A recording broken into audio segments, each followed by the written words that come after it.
Hey, hey, hey, we are here. We are gathered with the Hot Mamas once again. Cynthia and Vannessa handling obstacles, telling truth. Hope everybody's doing good today. Like about a month or so ago, Vannessa and I had a conversation. Part one of our conversation was about handling the obstacles of starting a nonprofit. So here we are today, about 1 month later, having our follow-up conversation, part two, on starting your nonprofit. So Vannessa, would you like to say hello to all the other hot mamas out there before we Hey, hot mamas. Hey, sisters. How you doing? How you doing? It's so good to be here. I love coming on your show, Cynthia. It's just so amazing. I love being here. Well, I didn't know that it's a show yet. I'm gonna just roll with that. So thank you, sis. Yeah, speaking into existence, right? There you go. There you go. Well, look, we're talking about handling obstacles, telling truth. First of all, one thing I was thinking about this earlier.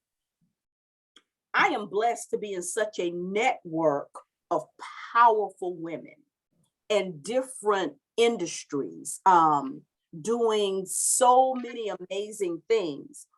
And it's interesting, a lot of times we see women like out there doing their thing, they're popping business, music, ministry, different things, but we don't know like what really went into the making, Absolutely. And so I guess that's just one thing that, off the top of my head, one of the thoughts I was having earlier.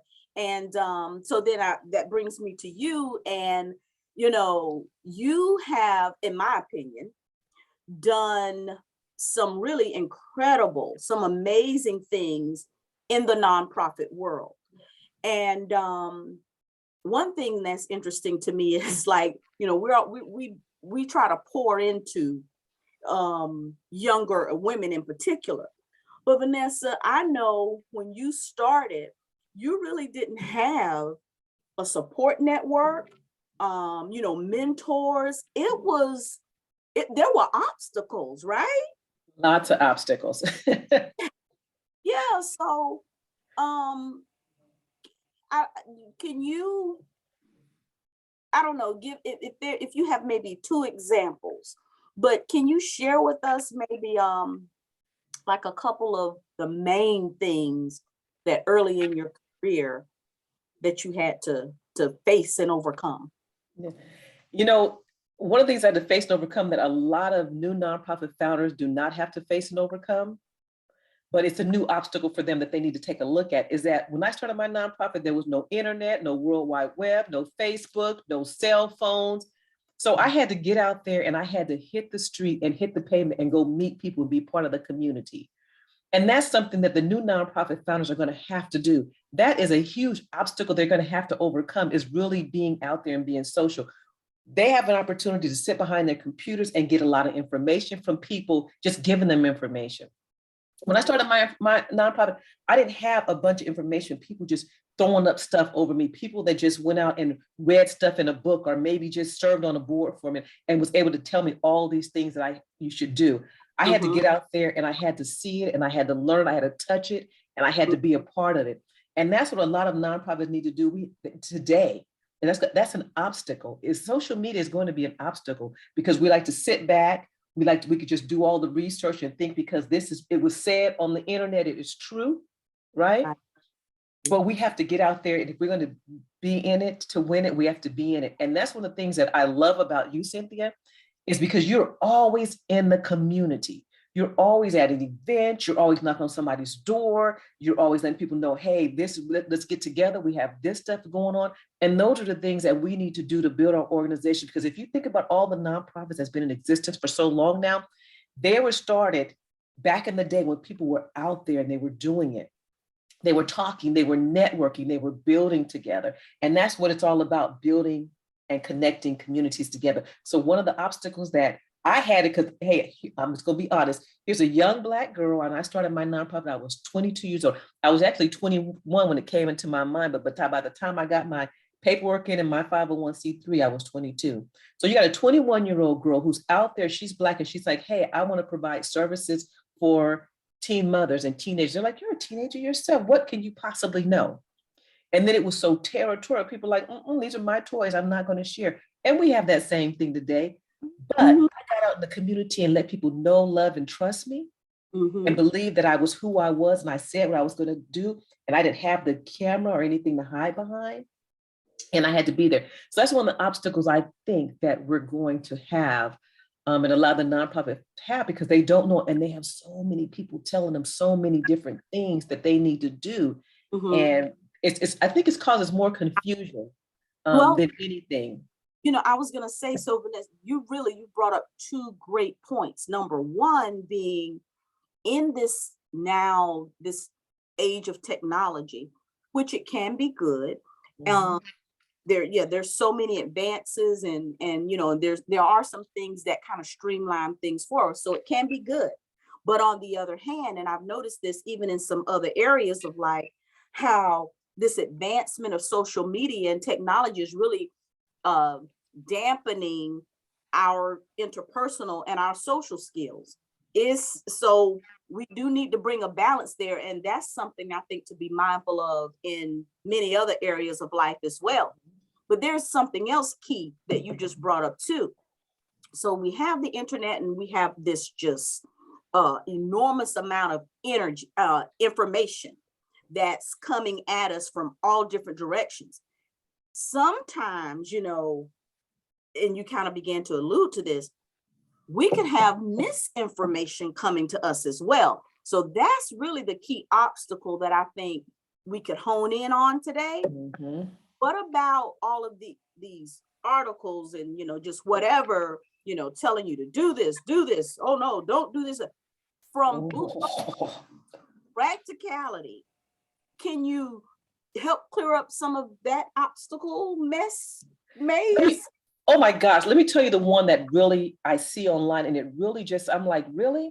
I hear people telling nonprofit founders, you need to write a business plan. And so I'm like, a business plan? I'm like, now business plan is just generally for profits that you give to an investor or someone to get a loan for your business, right? So if I'm gonna write a business plan, I'm gonna take it to the SBA, or I'm gonna take it to another bank and say, hey, would you like to invest in my company? Will you give me a loan? As a nonprofit, you get money from people who want to donate money to your organization. So they ask for a proposal. They're going to tell you what they want. They're going to give, each funder is going to have their own guidelines. And so what really bugs me is that people are telling people to write a business plan. It's like, what am I going to do with it? Because you're not going to find banks, you're not going to find investors that say, I'm going to give you a loan for this nonprofit, right? Because 9 out of 10, you're saying, I want to provide services for people. And banks and stuff and investors are going to be like, well, why am I going to give you money so you can provide services for people? How am I going to get a return on my money? How are you going to pay me back? But when you write a proposal, what happens is funder says, this is what I want to see, a reduction of homelessness in the community. And you're like, oh, they put a proposal on, you're like, okay, let me tell you how I'm going to go about doing it. They tell you what you want. I'm going to tell you how I'm going to go back. And you need to spend your time writing proposals. To me, spending time writing a business plan is wasting time when you need to be out there doing what you say you're going to do. I'm only saying this is because, and the reason why I say, and I'm so passionate about it, because I started my nonprofit in 1987, and I have over 35 years. I have gotten grants from foundation, government, city, state, county, corporations, foundation, and not one person has ever asked me for my business plan. Each one of them asked me for a proposal. So I believe that nonprofit founders, you guys need to stop writing a bunch of stuff. Let's get out there and let's get the work done. If you believe people need you, let's get out there. And if you need money, you need to start writing proposals and getting that money instead of writing, what are you going to do with your business plan? That's what I'm asking. Okay, where's it going to go? Right. You know? Oh, so wow. that misinformation and it just bugs me. It's like, what am I going to do with this business plan? Right. No one has ever asked me, and I've never written a business plan for my nonprofit. So when we talk about, so now we're going to flip around, and I hope this does not appear to be contradictory, but so for instance, I'm in the process, I'm thinking about starting a nonprofit. And I think in our first conversation, I know one thing that we touched on was really kind of examining yourself and then deciding, if this is something I really need to go start another organization, or if I could partner or collaborate with someone. So that I have made that decision and I am moving forward. Would you suggest that I begin to network perhaps with other people who are like at the same point that I am? Or, what kind of environment, or how would you advise me to move forward and actually get out there? I would recommend you, number one, a lot of things that we don't do is we don't get in the community and find out what the need is. What is really truly the need in the community? Where's the gaps in the community? And who are the providers in the community? Who's there? Because again, it's territorial. You can get out there and you can say, and you can go work with the network with the wrong people and not the movers and the shakers in the community, and you're not going to get anywhere. So you need to be where they are. Is it your community government? Are they a part of the community? Is it your police department? Is it your probation? You need to be in there networking with them because they are very intricate partners. Other nonprofits who've been in the community, who's serving the same populations you're going to serve. You need to find out what that gap is, because what's going to happen, some of the first funding I received was networking in the community, and everybody was doing their thing. And I came in and I'm like, I do drug and alcohol. They're like, that's a piece that's missing. Let's write a grant together. Let us write you in, right? So you have to be where the people are who's doing the work and who's working with your clients, because 9 times out of 10, these clients aren't going to trust you when you first step in, but they might be trusting the people that they're already getting services from. Oh, I trust Miss Cynthia. So Miss Cynthia referred me over to you. Okay, I feel comfortable going over to you. And people aren't going to feel comfortable referring their clients that they've established a relationship with to a stranger. Right. And so I recommend you get out there and you get into your community and you find out what need. You go in apartment complexes, you go knock on the doors. If you're working for people that's coming out of the reentry programs, you go to where they are at, where they're incarcerated at. You go and you find places where you could place them at in the community, whatever it is. You've got to be out there and you've got to be in it. Right. You're going to, number one, get relationships, and number two, you're going to start getting funding. Right. This is absolutely asset-based community development. That's so huge in my other world, relationships. Yes. But and I use the term a lot of times, get in where you fit in. So exactly what you said, when you find there's a niche, you don't have to necessarily duplicate anything that anyone is doing. We have so many pieces and services and resources, but oftentimes it's a connector piece or something of that nature. But that is and build on your strengths, and something that you've kind of said without saying too is, what is your passion? Because if I say that I'm going to focus on, if we say reentry or homelessness or whatever, just because we see that need, but it's not really my passion either, then I probably won't follow through as well. So there needs to be an intersection. And what's funny is when you say that, you got to make sure your purpose and your passion and follow through, because if you get out there in the community, don't think these people don't know that you're fake, you're a phony, you're passionate, you're not involved in it, you're not purpose, and that you're in there for maybe because you think you might get some free funding. So that's why you have to really, when you talk about that purpose, really know what your purpose and your passion is, because 99.9% of the time when you're first starting your nonprofit, you're going to be the one that's doing the work, unless you just have a plethora of money being poured into you and you can hire people to do it. But you're going to be doing that work. So if you don't have a passion and you don't like working with people that's coming out of the institutions, don't go on the community talking about, I provide services for people that's reentry program. Oh, really? Okay, here is someone who's a sex offender and I want you to provide services for him. You're like, are you providing services for him? Really? Your credibility is shot. Right.